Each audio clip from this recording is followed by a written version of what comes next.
రాష్ట్ర ప్రభుత్వం అత్యంత ప్రతిష్టాత్మకంగా చేపడుతున్న ప్రజాపాలన ప్రగతి ప్రణాళిక కార్యక్రమాలను ములుగు జిల్లాలో ప్రతి ఒక్కరిని భాగస్వాములను చేస్తూ పండుగ వాతావరణంలో నిర్వహించాలని గురువారం జిల్లా కలెక్టర్ దివాకర టిఎస్ ఒక ప్రకటనలో తెలియజేశారు. తీసుకురావడం జరిగింది. దీంట్లో భాగంగా అందరూ డిపార్ట్మెంట్స్ ఒక కాన్సన్ట్రేటెడ్గా ఒక కోఆర్డినేషన్తో మనము పనిచేయడానికి దిశానిర్దేశనం ఉంది. దీంట్లో ములుగు జిల్లాలో అందరూ అధికారులకి కీలక సూచనలని మనం ఇవ్వడం జరిగింది.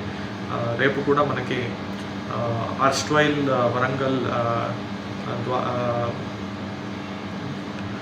వరంగల్ వారిగా మనకి మీటింగ్స్ కూడా డిస్ట్రిక్ట్ ఇన్ఛార్జ్ మినిస్టర్ గారు మహబూబాబాద్లో కండక్ట్ చేస్తున్నారు. దాంట్లో కూడా మనకి వచ్చే సలహా సూచనల ప్రకారంగా మనం ప్రణాళికల్ని డెవలప్ చేసుకుంటాము. దీంట్లో భాగంగా అన్ని ఆఫీసెస్లో క్లీన్లీనెస్ మెయింటైన్ చేయడము, అన్ని ఫైల్స్ని ఈ ఆఫీస్కి తీసుకురావడము, అన్ని ఊర్లలో ప్రాపర్గా క్లీన్లీనెస్ డ్రైవ్ మోడ్లో క్లీన్లీనెస్ మెయింటైన్ చేయడము, డ్రింకింగ్ వాటర్ సమస్య రాకుండా చూసుకోవడము, హెల్త్ డిపార్ట్మెంట్కి సంబంధించిన ప్రతి వారానికి ఒక్కొక్క ప్రోగ్రామ్ చేశాము.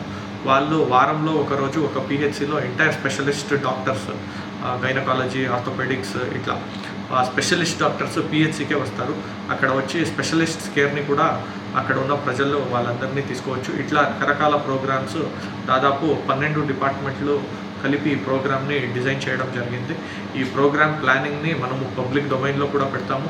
సర్పంచ్లు అండ్ కొత్తగా ఎలక్ట్ అయిన సర్పంచ్లు అండ్ మన కౌన్సిలర్స్ అండ్ చైర్పర్సన్స్కి కూడా ఆ ప్రోగ్రామ్ని చెప్తాము. మీ ద్వారా కూడా మీడియా ద్వారా ప్రజలందరూ ఈ ప్రోగ్రామ్స్ ఏదైతే మనం డిజైన్ చేశామో దీంట్లో సక్రియంగా భాగస్వామ్యం చేసుకుంటూ ఎక్కువ బెనిఫిట్ని మీరు పొందాలని కోరుకుంటున్నాం.